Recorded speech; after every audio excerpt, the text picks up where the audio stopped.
एक बार की बात है, गौतम बुद्ध अपने शिष्यों को जिंदगी से जुड़ी अच्छी बुरी चीजों का ज्ञान दे रहे थे। सभी शिष्य उनकी बातों को बहुत ध्यान से सुन रहे थे। उन सभी में एक शिष्य ऐसा था जिसे प्रश्न पूछने की बहुत आदत थी। वो उठकर गौतम बुद्ध के पास गया और उनसे बोला, आप हमें जिंदगी के बारे में जो कुछ सिखा रहे हैं उस सब का क्या फायदा, क्योंकि हम में से बहुत से बच्चों को ये भी नहीं पता कि हमारे जीवन का मूल्य क्या है और ये जीवन हमारे लिए कितना कीमती है। पहले आप हमें ये बताइए कि इस जीवन का मूल्य क्या है। अपने शिष्य की बात सुनकर गौतम बुद्ध अपने कक्ष में गए और एक चमकता हुआ पत्थर का टुकड़ा लेकर आए। वो टुकड़ा उन्होंने अपने शिष्य को दिया और बोले, मैं तुम्हें इस जीवन का मूल्य तब बताऊंगा जब तुम इस पत्थर का सही मूल्य पता लगाकर आओगे। साथ ही ये ध्यान रखना कि तुम्हें ये पत्थर का टुकड़ा किसी को बेचना नहीं है।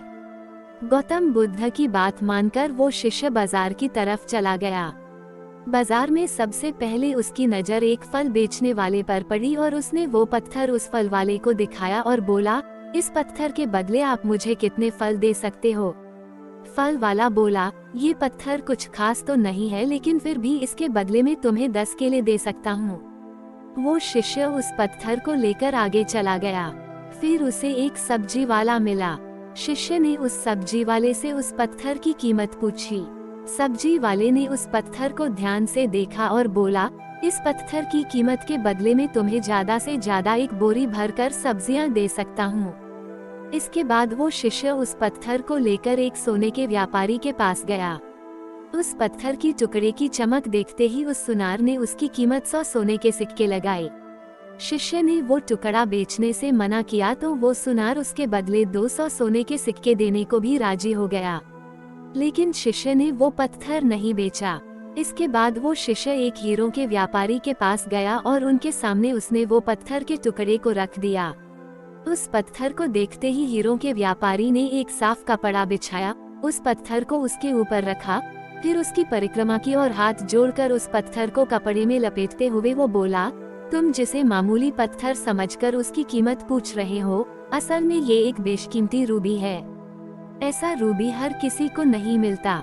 मैं अगर अपना सब कुछ बेच भी दूं तो भी इसकी कीमत नहीं चुका सकता। उस व्यापारी की बातें सुनकर वो शिष्य हैरान हो गया। वो दौड़ा दौड़ा सीधा बुद्ध के पास आया और उन्हें उसने जो कुछ भी बाजार में हुआ वो सब बताया। उसकी अचरज भरी बातें सुनकर गौतम बुद्ध बोले, तुम्हारे सवाल का जवाब इस रूबी की कीमत में ही छिपा है।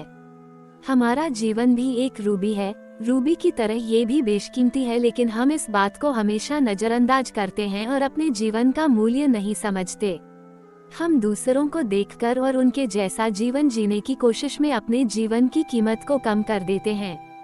हम ये सोचते हैं कि हमारी जिंदगी की कीमत वही है जो दूसरे हमें बताते हैं, लेकिन ये बात हमेशा ध्यान रखना कि सामने वाला अपनी हैसियत, बुद्धि और अपनी समझ के हिसाब से तुम्हारी कीमत लगाता है। जिंदगी सिर्फ एक बार मिलती है, इसलिए इसको बर्बाद ना करें। अपनी जिंदगी को उतना ही कीमती समझें जितना कीमती आप अपने बैंक में रखे रुपयों को समझते हैं। आज के समय में लोग अपनी जिंदगी से ज्यादा कीमती प्यार, पैसों और दिखावे से भरी चीजों को समझते हैं। प्यार के चक्कर में लोग सुसाइड कर लेते हैं। पैसों के चक्कर में ऐसा काम करने लग जाते हैं जिससे उनकी जिंदगी बर्बाद हो जाती है। नाम कमाने के चक्कर में उल्टे सीधे काम करने लग जाते हैं। हमेशा याद रखें कि दिखावा करना जरूरी नहीं है। प्यार दोबारा मिल सकता है, पैसा फिर कमाया जा सकता है, लेकिन जिंदगी को फिर से पाया नहीं जा सकता। इसलिए अपनी इस बेशकीमती जिंदगी को अच्छे से जिएं, हर पल का आनंद लें। कभी ये ना सोचें कि आप इस दुनिया में किसी काम के नहीं है, ना कभी ये सोचे कि आपकी जिंदगी व्यर्थ है। आपके होने या ना होने से कुछ फर्क नहीं पड़ता।